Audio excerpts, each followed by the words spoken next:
on, my super sandwiches? Rhymestyle here, and today I'm bringing some more Yu-Gi-Oh! Unboxing featuring the World Superstars edition, seeking out the Blue Eyes White Dragon or the Dark Magician that's available in the set. Again, if you want to see more Yu-Gi-Oh! Pack openings, I need two things from you guys. Number one, give me suggestions of what you want to see opened on the channel, and two, what cards to look out for, and I'll try my best to get my hands on the cards at some point in the near future, and then we'll do an opening. We're gonna have lots of fun on this channel, okay? That's the whole goal here, so I need you guys to give me that feedback down below. Alright, here we go. So part one will be in the description below if you missed that.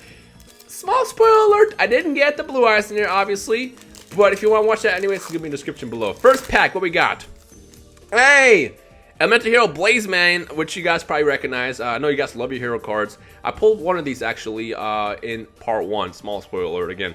Ghost Trick Break, number 55, Go Go Go Goliath, Boxer, and finally we got Flowerbot, aka Flowerbot Man from Mega Man. Tell me this does not look like a Mega Man bad guy. Like, it just does. Not like a boss, but like one of those things you would see like on the stages as you're like, you know, progressing through the stage, seeking out the bosses at the end of the stage and stuff like that. All right, one pack down. See what we got the next one. Here we go.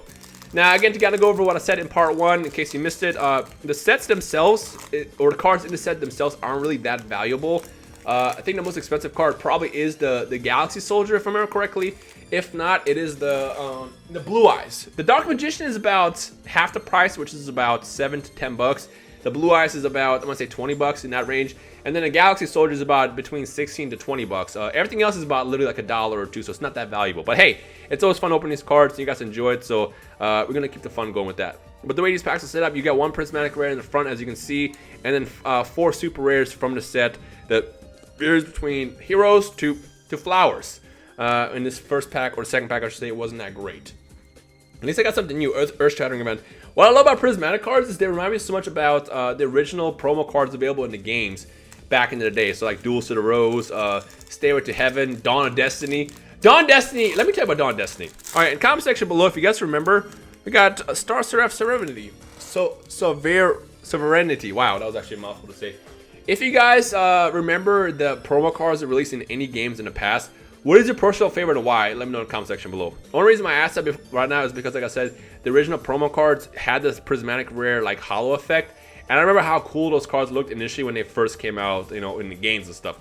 My personal favorite by far has to be, I gotta go with the Egyptian God cards that they released in the international edition of, what was it?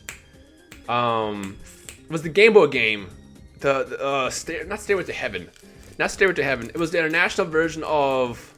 Oh my god, I'm completely blanking on it. And I know you guys are going to have it in the comment section below. The funny thing is I have the card literally on the wall over there. Is GBL1. GBI1, if I remember correctly. Game Boy International, that's what it was.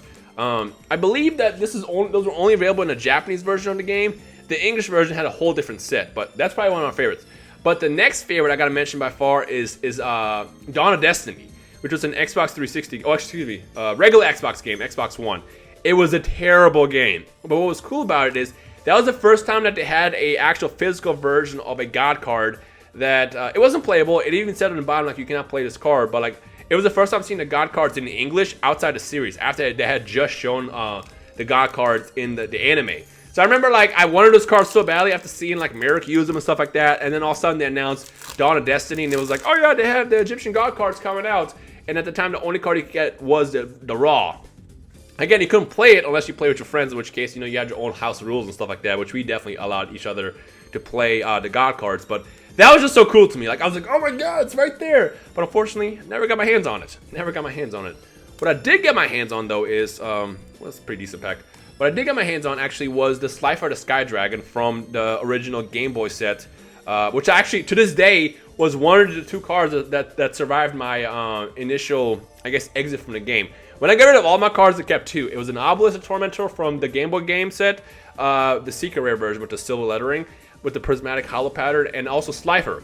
Those 2 cards, I refused to ever get rid of them. Everything else, it didn't survive the purge, but those 2 cards to this day I still have, and actually got them graded. They came back as terrible grades because they went through a lot. But I love those cards as a kid. I absolutely loved them. And I used them, which is why they came back as bad grades. I remember, like, back in the day, the rules were even, like, out for what the dragons could really even do. I guess dragons and then, of course, Obelisk could do. So we basically had our own like rules within my friend circle in my neighborhood where it was like, well, I was and when Dragon Raw and Slifer are immune to everything. When he's coming on the field, you can't destroy him. It was so cheap. But hey, house rules, and we were okay with it. And also my friends also had the Egyptian God cards as well, so we just kind of went along with it. But it's funny like seeing like the game evolve like from having house rules to where we are today, where it's like you can't really actually use God cards like that. I mean, you can if you want to, but they're not that viable. But still, like, it was fun. We were kids, man. We were kids. Yes! I'm talking about, baby! Legend Dragon of White! There it is! That's the card! That's the card! Talk about memory. Again, you can see this card cannot be used in a duel. Now, I have a question for you guys. Replica First Edition. It says, must be XYZ summon that cannot be special summoned by other ways. If this card attacks the opponent directly and reduces their life points to 0, while it has XYZ material attached to it that was originally Dragon type, you win the match. Now here's the question I don't understand. If you reduce someone's life points to 0 anyways, you already win the match. Was there like a different rule for XYZ cards back in the day? Let me know in the comment section below. I am so happy about that. That is wild. Look at that. So majestic. Let me put that in the sleeve right away. I like how I didn't sleeve any of these cards in the actual video, but this one's getting immediately sleeved because it is just so cool. That is so cool. Oh my gosh. Definitely gonna get that bad boy graded. Again, it's not that valuable, but you know me, I love my Blue Eyes. I grew up with them, so it means a lot to me. All right, Ghost Trick Angel Mischief. I believe this is a pretty decent card if I remember correctly. Heraldic Beast Amos Fabena. Said that name probably wrong. Augmented Heraldry, and then finally Dragon Roar. Now, is it possible to get another one of those cards in this box, or is it like one per box? Let me know down below if you know anything. I guess I'll find out if I pull another one within the last 5 packs available. See, this is why I love opening cards. When you pull the card that you want as opposed to just buying it, it's just so much more exciting. And then you send it in to get graded, and then you get that grade back. It's just way more fun. Way more fun.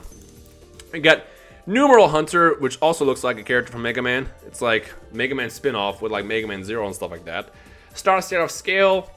We got Gorilla Kite. Gorilla, wow. We got another Ghost Trick Angel Mischief. And finally, Gagaga Mancer to end the pack off. I'm so excited, man. This is fun. I love opening cards. It's just so much excitement when you jump into this world. I hope you guys out there who watch these videos are actually also collectors. Because like if you are, you'll understand the joy that I feel when I pull some of these cards that I'm looking for. Pendulum Impenetrable. We got Boxer again.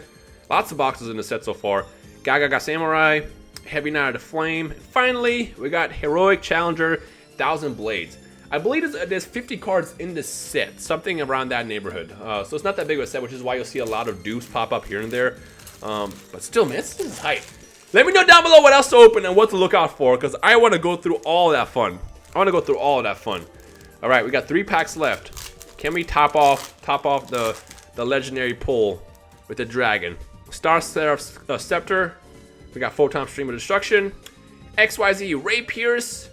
Number 36. I'm not going to even try reading that. And number 79. I don't know if this has happened yet, but I'm recording part 1 and part 2 in the same sitting.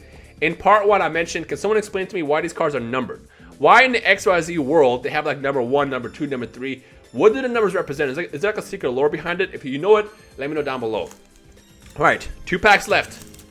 2 packs left. Let's see what we can walk away with in these last 2 packs. Let me get something else. I mean, I don't know. For all I know, you can get multiple ones. But I mean, I've had weird luck before, and you never know what could happen. You can get the Dark Magician as well. Number F0, Utopic Future. Photon Stream of Destruction. Mecha Phantom Beast, Jakku Luslan. Number 55, Goliath. Something's actually really fun to say. And finally, number 18, Heraldry Patriarch. If I actually remember correctly, based on what I got in part 1, because I do remember the cards I actually pulled, I think I pulled everything in the set so far except for the Dark Magician. I think. Might be wrong. Last pack. Last pack. You know what? Let me actually do this like this. That way you can't see what's in the front. We're going to do the card trick. We're going to do a card trick. Look away. Because again, I don't know if there's a possibility of getting, you know, that last card. Let's move this to the side like this. There we go. Okay. What's it going to be? We got Humpty Grumpty. We got Heroic Challenger. Mecha Phantom Beast, Jakku Luslan again. Ghost Trick Break. And the final one is Onomatopoeia. That's fine. That's fine. So I assume you can only probably get 1 per box.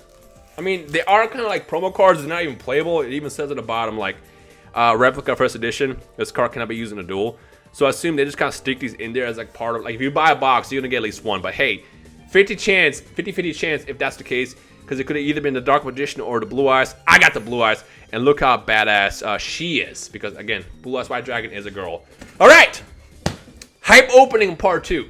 If you want to see more Yu-Gi-Oh openings on the channel, all you gotta do is leave a like in the comments. Specifically, let me know what box to get my hands on and what to look out for, and I'll do my best to try to get my hands on that set at some point in the next couple weeks. But other than that, let's keep the fun going. Subscribe if you're new here, and we'll just have, you know, as much fun as we can when it comes down to these box openings. Hope you guys enjoyed today. My name is Rhymestyle. I'll see you guys in the next video. Peace.